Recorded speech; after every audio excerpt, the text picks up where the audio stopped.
Hi, good evening. We are grateful to God that He has allowed us to be alive this day and He has taken us through this better part of this week. And I invite you to our Vespers Friday, Wednesday Vespers. I hope that God has been gracious to you and to your family.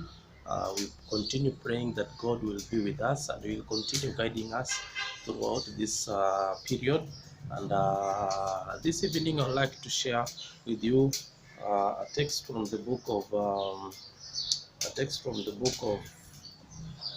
Psalms, chapter 137, uh, verse 4, and it says, "How shall we sing the Lord's song in a foreign land? How shall we sing the Lord's song in a foreign land?" We are all used. We are all used to our homes, our places, our usual abode, and each and every time you go out of a place where you are used to, like your home, you can't truly be at peace. You can't truly be at peace. You can't be at home when you're not at home. And we have all tried. But when you're back at your place, you feel free.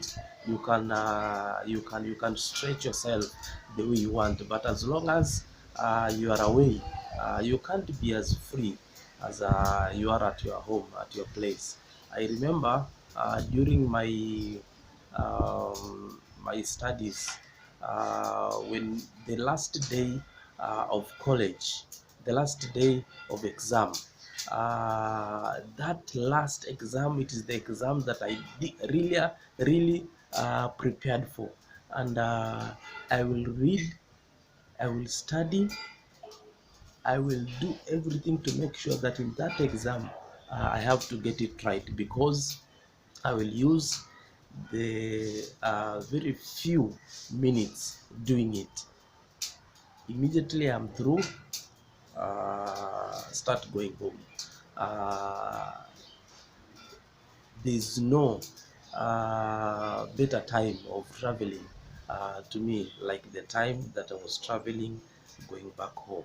And home is nice, but the children of Israel found themselves at a place where they couldn't call home, and the circumstances that they had taken them there to Babylon, they were not that pleasant.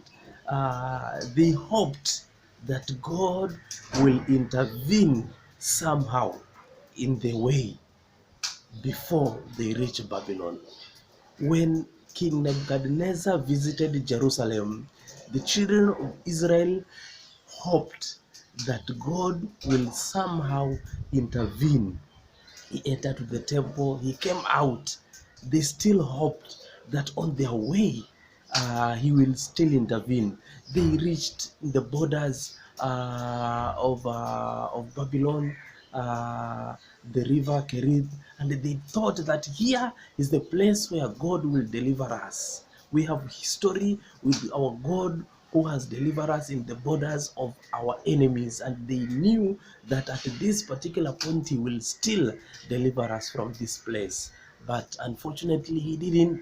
So they continue until they reached Babylon. And when they reached that city, that magnificent city, some of them thought they were deceived. They looked at the city, how beautiful it was, and thought that surely if we are a nation, a chosen nation, how can God bless other people more than we? And after they looked, they beheld the city, the children of Israel didn't have that courage again to continue with the praises of God. When their captors asked them to sing one of the songs that they enjoyed singing while in Zion, the children of Israel asked this question: how can we sing the Lord's song in a situation like this, a place like this, in a foreign land, the challenges that you have gone through, how we have been left for our own? How can we sing the Lord's song in this situation? The children of Israel chose not to praise God at that particular point because they truly know and they saw how left they had been. And at that point, at that moment, the children of Israel decided not to sing the Lord's song. Unfortunately, this particular psalm, Psalm 137, is a regret. It is not recording a real-time event, but it's a regret when the children of Israel have seen the Lord's hand. They have seen how God has rescued them from Nebuchadnezzar, and the way he has guided their history while in exile. They are going back home with the regret. How couldn't we sing the Lord's song when these people ask us to sing that Lord's song? They were disappointed that God was with them all that period. But unfortunately, instead of them returning back to God, praising Him, honoring Him, they chose not to. It's unfortunate for them to have gone through that challenge, and we are going through the same challenge at this particular time. Uh, this pandemic, where it has left us, we fear, we fear, we fear, and the rules and regulations that have been put in place, they continue suppressing that little time that we have for praise. You'll find that the whole of this period, we have a lot.